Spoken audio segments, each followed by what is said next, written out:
Hello नमस्कार दोस्तों, मैं मैनपाल कसवा स्वागत करता हूं आपका मैच 0 किलोमीटर में। और आज की special video Indian air force exam 12 तारीख से 18 तारीख के बीच में है, तो उसके लिए बनाई गई है। अच्छा, ये वीडियो का पर्पज़ जो है वो आपके माइंड को, जो अपने माइंड को किस तरीके से स्टेबल करना है पेपर के अंदर, की अपने को क्या क्या चीज़ों को दूर रहना है और किन किन चीज़ों को अपने ऊपर ज़्यादा फोकस रखना है एग्ज़ाम के टाइम, उस पर बात करेंगे। ठीक है, तो ये वीडियो स्पेशली उसी के लिए बनाया गया है कि अपने पास में mind strategy of air force exam before 2 days. ठीक है, कि अपने पास में दिमाग की क्या रणनीति होनी चाहिए एयरफोर्स एग्जाम देते टाइम 2 दिन पहले की। अच्छा, पहली चीज, जब आप सेंटर पे जा रहे हो, सेंटर पे सिटी पे जा रहे हो अपन, जब दूसरी जगह अपन सेंटर पे जा रहे हैं, तो पेपर देते टाइम, घर से निकलते टाइम अपने को यही होना चाहिए कि पॉजिटिव थिंकिंग रखनी इंपॉर्टेंट है। सबसे ज़्यादा इंपॉर्टेंट जो चीज़ आएगी वो है अपने पास में कि पॉजिटिव थिंकिंग होनी ज़्यादा ज़रूरी है।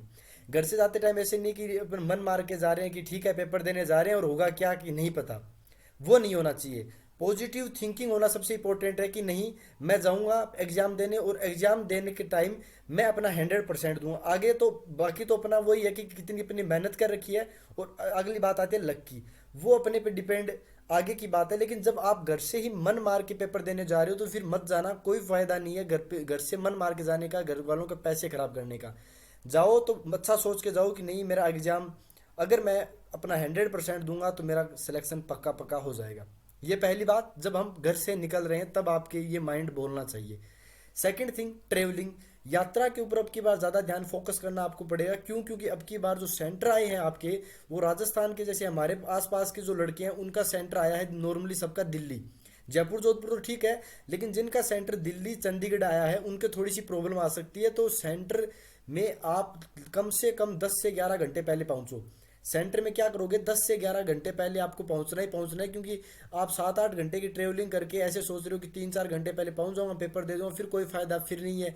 पॉजिटिव थिंकिंग तो ठीक है आ गई आपके अंदर, लेकिन यात्रा ही आपकी खराब हो गई, आपको नींद आ रही है पेपर के अंदर। जैसे मेरे एग्जाम में, जब एनडीए का एग्जाम मैंने देने गया था, तो रूम के अंदर 24 बच्चे थे, उनमें से कम 15 से 16 बच्चों की नींद आ रही थी।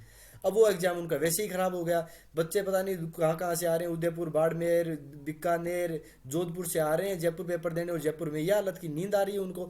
तो ये यात्रा पे सबसे ज़्यादा ध्यान रखना, क्योंकि अगर आप 3-4 बच्चे तो साथ में जा रहे हो एग्जाम देने, आसपास के मोहल्ले के, गाँव के या दूसरे गाँव के आसपास वाले, तो या अपने को वहाँ पे जाके 10-11 घंटे पहले कोई ना कोई 150-200 में सस्ता रूम मिल जाएगा किराए के ऊपर, वो ले लो, अपना फ्रेश वगैरह हो और थोड़ा सा माइंड को रिलैक्स करो वहाँ पे। क्योंकि ट्रेवलिंग में नींद पूरी कभी नहीं होती। अगर आप ऐसे बोल रहे हो कि नहीं मैं सोते सोते चला जाऊंगा, हाँ एक वो होती है कि हाँ हम सो रहे हैं, बट वो जो नींद होती है ना, वो एक रूम के अंदर स्टेबल होकर जो सोने का मजा है ना, वो ट्रेवलिंग में नहीं है। तो कम से कम ऐसे सोचो कि मैं जब घर से निकलूं तो पॉजिटिव थिंकिंग के साथ निकलूं, और मेरी जो ट्रेवलिंग है वो अच्छी निकले। ट्रेवलिंग मेरी अच्छी हो जाएगी, फिर आगे मैं देखूंगा कि क्या करना है। लेकिन माइंड में ऐसे एकदम प्रेशर नहीं होना चाहिए कि नींद आ रही है या फिर बेचैनी हो रही है पेपर देते टाइम, वो नहीं करना है। फिर एग्जाम के मतलब पेपर के अंदर गड़बड़ हो जाएगा। थर्ड जो इंपॉर्टेंट चीज़ है वो है बिलीव इन योर सेल्फ। जब एग्जाम में सेंटर में जब आप जा रहे हो पेपर देने के लिए, आपके चेकिंग वगैरह हो रही है, उस टाइम खुद पर विश्वास होना सबसे इंपॉर्टेंट थिंग है कि नहीं मैं कर सकता हूँ। क्योंकि उस टाइम गड़बड़ा जाते हैं कि यार पेपर कैसा होगा, इतने बच्चे आ रखे हैं एक साथ, मेरा होगा कि नहीं होगा। बच्चा तो सीकर से तैयारी कर रहा था, कोई कहीं पे तैयारी कर रहा था, कोई उस कोचिंग इंस्टीट्यूट में तैयारी कर रहा था, और कोई अनअकैडमी पे तैयारी कर रहा था। तो ये चीज़ें होती है।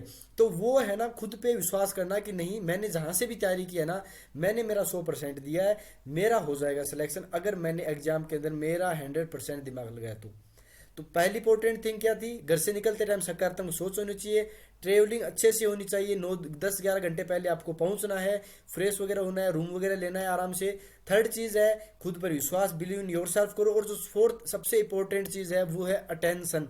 ये चारों इंपॉर्टेंट चीज़ें आपको इसलिए बताई गई क्योंकि आपस में रिलेटेड है। अगर एक भी चीज़ गड़बड़ा गई ना तो पूरा पेपर का सत्यानाश हो जाएगा। अटेंशन होना जरूरी है कि पेपर देते टाइम जो क्वेश्चन कर रहे हो तो ये दिमाग में नहीं होना चाहिए कि मैं कौन से बस से, मिलन से आया था, कि मैं महाराजा से जाऊंगा कि करणी से जाऊंगा, स्लीपर मिलेगा कहीं नहीं मिलेगा, होटल में उसने मेरे से थोड़ा बहुत बहस कर लिया, मेरे को वहाँ पे खाना मिला कि नहीं मिला, मैं सिटी बस में जाऊंगा, मेरा दोस्त क्या कर रहा है, उसका मेरा क्या होगा, वो सारी चीज़ों को भूल के एग्जाम में 30 से 40 सेकंड में क्वेश्चन को उड़ाना होता है। तो उस टाइम उसी पे ध्यान दो, क्योंकि अगर प्लस माइनस भी कर दिया ना तो मैथ का तो भैया सत्यानाश होना ही होना है। इंग्लिश में सपोज दैट बोलो कॉन्सेप्ट क्लिक कर गया तो बढ़िया बात है, लेकिन फिजिक्स और मैथ की अगर आप एग्जैक्ट बात करते हो और रीजनिंग की बात करो तो प्लस माइनस हुआ और पूरा खेल खत्म। तो अटेंशन रखना, पेपर देते टाइम ध्यान मत गड़बड़ाना कि यार यहाँ पे क्लास में जो अपने पास जो इन्विजिलेटर आया है उसमें मैडम आई है, तो क्या पता मैडम से दो तीन रफ कॉपी पेज ले लेते हैं और उसके सामने अकड़ दिखाते हैं कि मेरे मैंने दो तीन पेज भर दिए। वो मत कर देना, वरना गड़बड़ हो जाएगा। क्योंकि ना तो मैडम आता नहीं है, ना कोई मास्टर आता ना है, आपके बाद में इश्यू ही बचेंगे। पेपर देने के बाद बोलेंगे सिलेक्शन क्यों नहीं हुआ, तो बोला ये रफ को पेज नहीं दिए थे, मेरी ट्रेवलिंग खराब हो गई थी, मेरे को वहाँ पे रूम नहीं मिला, मेरे को अच्छा खाना नहीं मिला, मेरी तबीयत खराब हो गई, फिर सारे इश्यू रहते हैं। जब मेरे मैथ के अंदर में 25-25 आए थे तो उस टाइम क्या स्ट्रेटजी थी मेरी, सेम टू सेम ये थी। तभी मैं आपको बता रहा हूँ कि यार जो मैंने किया एक बार आप अपना के देखो, आपका बहुत ज़्यादा। घर से जाते टाइम मैंने ये यही थिंकिंग थी कि नहीं मेरा पेपर निकल जाएगा। उसके बाद मैंने यात्रा पे ध्यान दिया कि नहीं मैं पहले ही पहुंच जाता हूँ एक दिन में, तो एक दिन पहले ही पहुंच गया था। जयपुर मेरा सेंटर था आर्या कॉलेज के अंदर, तो मैं पहले ही पहुंच के एक जगह रूम ले लिया था 150-200 रुपये में, और वहाँ पे मैं आराम से रहा था। अगले दिन आराम से 3 बजे शाम को पेपर था, पेपर देने गया। पेपर देते टाइम खुद पे विश्वास था कि मेरा खुद के भैया मैंने खुद पढ़े थे, मेरी मैथ की कॉन्सेप्ट ना मैंने कहीं तैयारी की थी कोचिंग के अंदर, मैंने खुद मेरी किताबों से पढ़ा था। और मेरे को विश्वास था कि कोचिंग में भले ही पता नहीं किसने क्या राम कथा पढ़ाई हो, लेकिन मैंने जो पढ़ा है ना वो गलत नहीं पढ़ा, और मैं जो पढ़ के आया हूँ ना वो सबसे दी बेस्ट निकलेगा। फिर आती है कि मैंने पेपर के अंदर ध्यान रखा।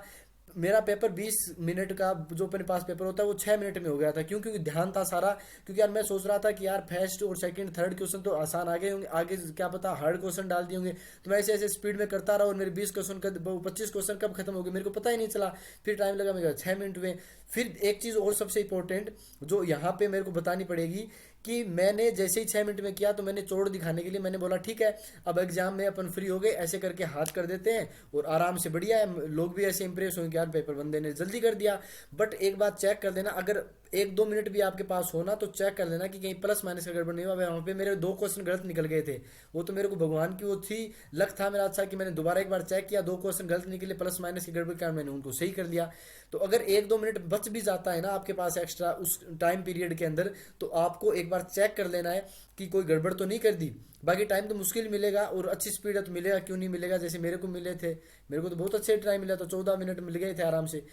तो आपको ये सारी चीज़ें ध्यान देके पेपर में भगवान का नाम लेके जाना है, अल्लाह का, वाहे गुरु का, जो भी आप अपने जो अपने पूजनीय है उनको मान के घर वालों का आशीर्वाद लेके पेपर देने जाओ।